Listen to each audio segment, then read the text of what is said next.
Good morning and welcome to the news at 7. We sincerely apologize for bringing the news a little bit late behind schedule.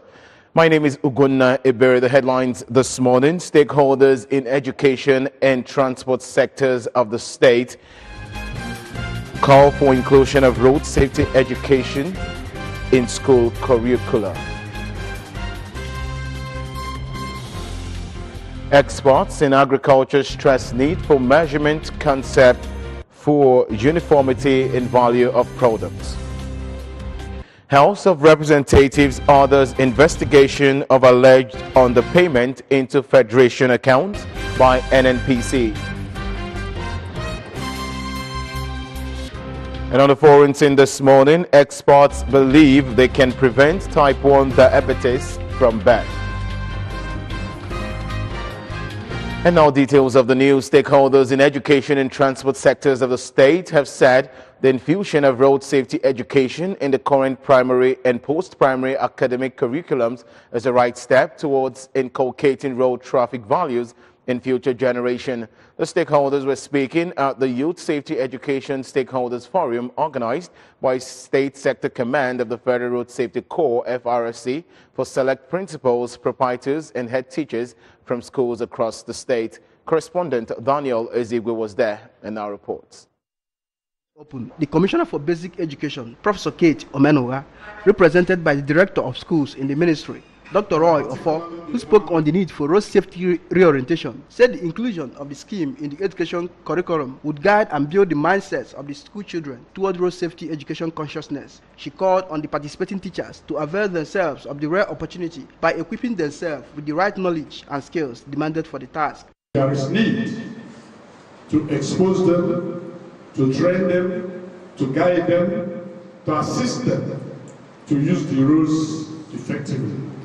And that the road safety is doing. In his remarks, the Commissioner for Road, Rail and Water Transportation, Mr. Uchenna Okafor, said the Corps and the Ministry shared common safety ideals, noting that the efforts of the state government at traffic safety sanitization were a clear evidence of the premium placed on the scheme by the present administration. For our children to pass through the process of socialization from birth, there is need for them to also understand the importance of road safety.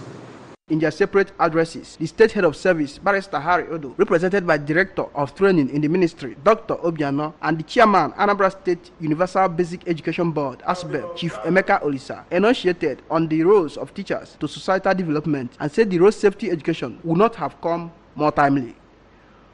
Earlier in a welcome address, the State Sector Commander, FRSC, Mr. Sunday Ajayi, who noted that teachers were the primary stakeholders in the inculcation of road safety ideals in the modern education society, expressed optimism of greater results in the synergy.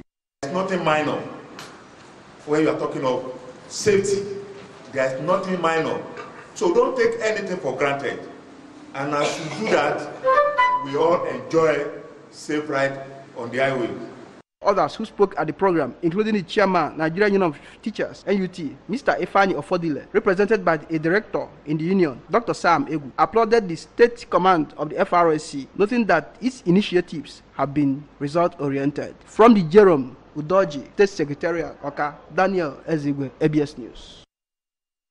Commissioner for Agricultural Mechanization, Processing and Export, Mr. Afam Banefo, has stressed the need to introduce measurement concept across the country for uniformity in value of products. Mr. Banefo, who made the call in its office at Oka during the policy dialogue by major stakeholders on standard weight and measure in cassava and rice value chains organized by the IFAD VCDP, said every trader should sell with a weighing balance.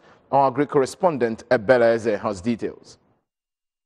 Announced that the state government had put all necessary measures in place to work out how people that produce Anambra rice will make sure that it comes out as regulated at its shield, while announcing that they will adopt a desk officer in the ministry to collaborate with the Ministry of Trade and Commerce in setting up a body that will sensitize people in the hinterland on the benefits of the standard weight and measure. Mr. Mbanefo appealed to all stakeholders to work hard and create an enabling environment for it to thrive. Production, we believe, would also increase standardization.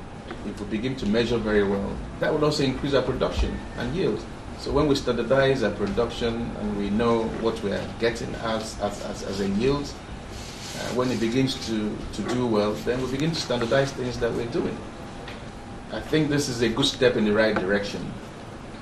I think also it would be good to, as a state, for us to adopt a desk officer in this regard also, as a unit in the ministry, who would work with these bodies as well. The Commissioner for Trade and Commerce, Dr. Christian Madaboko, who was represented by the Permanent Secretary in the Ministry, Mr. Daniel Oko, described the dialogue by major stakeholders on standard weight and measure as a welcome development, noting that it will restore confidence and trust. Speaking, the National Program Coordinator, IFAD VCDP, Dr. Amen Onoja, who spoke through High Chief Kennedy Esnolo, said standard weight and measure policy is already in existence, but that IFAD VCDP is only calling for total implementation, enforcement and compliance. Enforced. And now that we have come in, you can see that most of the products coming from our groups are now packaged, branded and labeled. And we'll have the addresses of the cooperative groups, we'll have the weights written. And then if these things goes out and it's not the same weight as what is written, it has an effect on VCDP. The State Coordinator, Standard Organization of Nigeria, SON, Engineer Nwoma Oluji, assured that SON will offer calibration services that must be accurate and meet international standards. The State Project Coordinator, IFAD VCDP, Mr. Nnamdi Aguncha, said, with the disparity in measurements in markets across the country, the sustainability which the project is preaching may be a mirage, noting that the dialogue was aimed at encouraging farmers, producers, processors and marketers to use standard weight and measures. The government is doing a lot. Now we're talking about zero reject. We don't want our products to be rejected again, particularly on weights and measures. We want our product, if they say this is 25 kg, weigh it anywhere to give it 25 kg. So my appeal is both to Ministry of Trade and Commerce to support VCDP in this effort. There's also revenue to be, you heard it, there's also revenue to be achieved through this. From the Agricultural Development Program Office in Oka, I am Ebele Eze reporting for ABS News. And away from that, individuals, critical stakeholders and various companies carrying out different forms of businesses on digital and online platforms and now in Oka for the maiden edition of Digipreneur Week. Coined from the word digital entrepreneurship, Digipreneur Week has become the first gathering of online platform owners and investors in a single venue ever in the history of the state. Correspondent David Opokwasili is standing by with the rest of the story. Level and providing a geometric networking opportunities and digital skills capital development attractions, the week will lead to opening up the state to digital solutions to business needs and provide mentorship gateways for startup companies. Speakers at the forum hold that digital media and businesses open better opportunities for wealth creation and revenue generation for any society. A resource person and the chief executive officer of Digital PR Wire, a leading digital reputation management provider in Africa, Mr. Celestin Ache, while delivering one of the key lectures at the forum, explored the opportunities for investments in digital media and better ways to maximize the opportunities. Have a cyber hub where people can come in, access the internet the way other entrepreneurs look for money first. The first thing that the entrepreneur looks for is access to the internet. So we can provide that free so that people with their Android, iOS, and other platform devices can easily explore the internet, put in their creativity, and become the best in the world. Opportunity exists where people who are here now in this hall can actually key into data mining. We have a lot of data in the state that are not mined because they are not really collected and stored. So if they can digitally collect this data, people will pay to mine the data. I've spoken to top business experts, I've spoken to Linda Nkeji, I've spoken to the chairman of Airbus. The event, like he said, would not stop. I've spoken to the likes of Tony Elumilu, and they have all assured that they will be coming to Anambra State to ensure that the youth are well trained. The Digipreneur Week, which ends this Thursday after a series of trainings, workshops, networking and mentorship classes, will herald a monthly mentorship moment where top business leaders in the country, including Linda Ikeji of Linda Ikeji blog, Dr. Ifeanyi Uba of Capital Oil and Gas, Tony Elumelu of Tony Elumelu Foundation, Noble Igwe of 360 Knobs, and many others will have the opportunity to interact and provide business skills to over 1,000 youths who must have applied the lessons of the week. In Awka, this is David Obokwasi reporting for ABS News.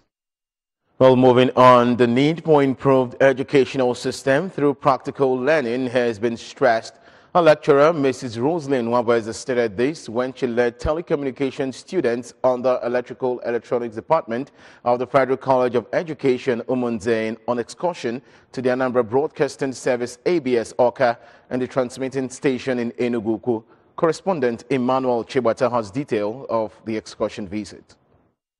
The primary aim of the excursion was to practically show the students what they had been learning and hearing in the classroom, positing that students remember 70% of what they see than what they hear. She affirmed that students achieve higher level of critical thinking when they evaluate their own learning and modify their knowledge based on their personal experiences, and noted that the trip will enhance their performance in their courses. Thanking their provost, Dr. Tesi Okoli, who facilitated the trip. To learn. The students want to learn. The essence of the excursion is to show them practically whatever they have been learning in the class. Let it not be just chalk and board and then teacher and students. They remember about 70% of what they see and then what they hear. Conducting the students around the facilities, an admin staff, Mr. Afam Obidike, took them to some departments, explaining the functions of those equipments which concerns their areas of study, such as the console, mass pool, and transmitter. The CA is here, assuming the CA is here, and he's saying something on air. You'll be hearing it when you tune to 88.5. Then for the CA to be able to know whether whatever he or she is saying, the audience at home, whether they are getting it, it is through this speaker. Also at the transmitting station at Enugu, Engineer Ikechukwu Anachuna explained the processes of transmission and how signals are carried through the facility. The amplifier help to generate the kilowatt to go higher. Like this transmitter now, you can tune it high or tune it low. Depending on the power that you want to. Some of the students who spoke after the excursion, Master Chinonye Chibike and Ms. Ezerue Chinwoke, expressed satisfaction with the visit, saying that they garnered enough practical experience which will help them in school and in the future. In Awka, I am Emmanuel Chibata reporting for ABS News. A motor accident has occurred at Regina Chele Hospital Junction, Awka, involving a commercial shuttle and a 14-seater commercial bus. Though no life was lost, 4 occupants of the vehicles sustained minor injuries. Correspondent Emmanuel Chibata was at the scene of the incident and brings us these details. Eyewitness, a photographer at Regina Chele, Mr. Joshua John, explained that the shuttle bus was on high speed when it hit the Royal Mass Transit and both fell into the gutters, causing damage to passengers' luggages. He appreciated the efforts of the Federal Road Safety Men, FRSC, and the Nigerian police, who immediately came to their rescue. Some victims were wounded, so people were rushing there, and I went there also. Some of the injured, including Kajeta and Obinna and Odo Ikechukwu, said they were traveling from Enugu to Lagos when the incident occurred, adding that they did not know the cause of the incident. A passenger in the shuttle bus, Mr. Kelechi Enya, said that the accident was as a result of wrong overtaking and expressed gratitude to God for its protection as no life was lost. Officers and men of the Nigerian police force were seen conveying the injured to a nearby hospital. In Awka, Emmanuel Chibata, ABS News. Moving on to our national stories, the House of Representatives has ordered an investigation into the alleged underpayment of over 100 billion naira to the Federation account by the Nigerian National Petroleum Corporation, NNPC. Correspondent Chidema Ikanyong has details. Of the non-remittance from crude oil sales proceeds, the monthly Federation Accounts Allocation Committee meeting has been deadlocked lately. As of June 28, the meeting failed to hold for the third time, leaving the commissioners for finance in the 36 states disappointed. On Tuesday, the House passed a resolution to investigate the underpayment, specifically asking the NNPC to produce its record on crude oil sales for January to July to the ad hoc committee that would conduct the probe. The House expects the NNPC records to include the volume of crude production within the period, the total sales, how much was utilized as joint ventures cash calls, and the exchange rate used in converting dollar to naira before the money was lodged in the Federation account. The motion, which came under matters of urgent public importance, was moved by the chairman, House Committee on Ethics Privilege, Mr. Nicholas Osai. Leading the debate at the session, which was presided over by the Speaker, Mr. Yakubu Dogara, Osai said the deadlock fact meeting meant that the 36 states were left without reasonable funds to run services. He expressed surprise that the NNPC could not remit funds to the account, in spite of the fact that the crude oil was sold above $75 per barrel and higher than $51 benchmark in the 2018 budget. And moving on to the foreign scene now, experts believe they may have found a way to prevent high-risk babies from developing type 1 diabetes. The idea is to train infants' immune system by giving them powdered insulin to offer lifelong protection. Insulin is the hormone that controls blood sugar, which goes awry in diabetes. The researchers from Oxford University want to screen 30,000 babies in this way to find eligible ones for their trial. Parents that take part will be asked to give their children insulin powder daily from the age of about 6 months until they are 3 years old, during which they will have visits from the research team to monitor the child's health. Half of the study participants will be given the real insulin, while half will get a placebo powder containing no drug.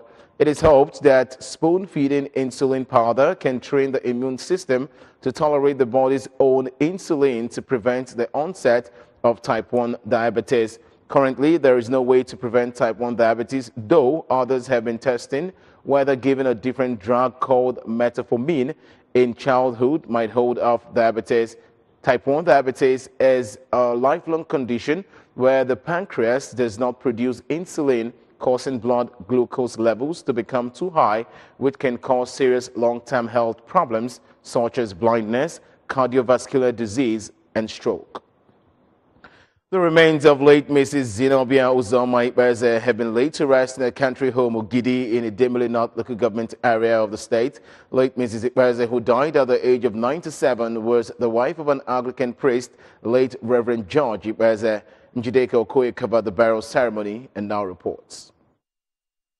Ceremony attracted the academia, government functionaries, including Deputy Governor Dr. Nkemo Okeke, in-laws, relations, friends, and sympathizers who came to pay their last respect to the deceased. In a sermon during the funeral service at the Ebenezer Anglican Church, Ogidi, retired Bishop of Isihuato Monochi Diocese, Right Reverend Sam Chukwuka, who maintained that death is inevitable for all mortals, advised the people to aspire to leave behind indelible legacies.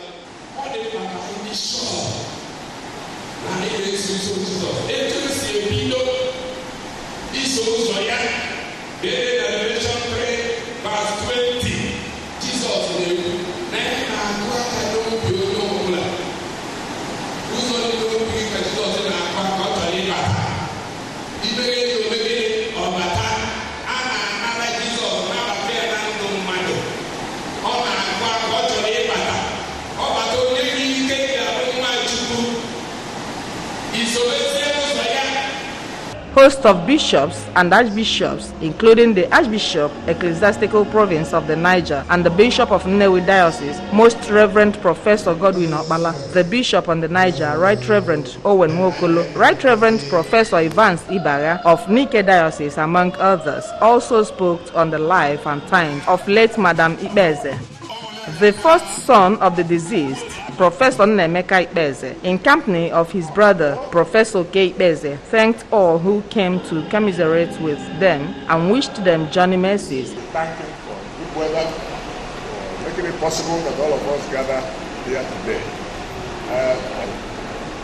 I just think journey mercy. unu si bịa udo unu ga-anakwa na udo ebe anyị na-asị ka okwu unu ji bịa ka unu eji wee na makarịa ya nwa na-asị moto unu ji bịa unu eji wee na-agagharị mgbe ọzọ bịa mgbe ọzọ ka ọ makarịa nke a unu ji wee bịagasị.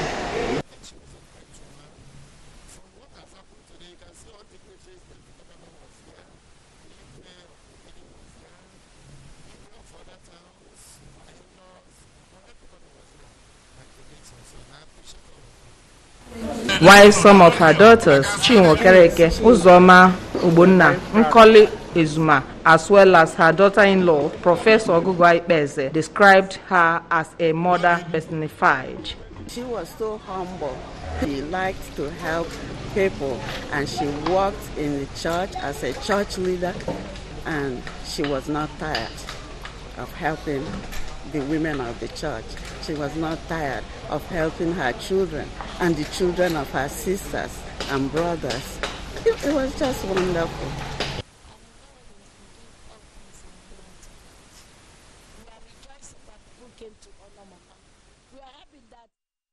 I sincerely apologize for that poor audio.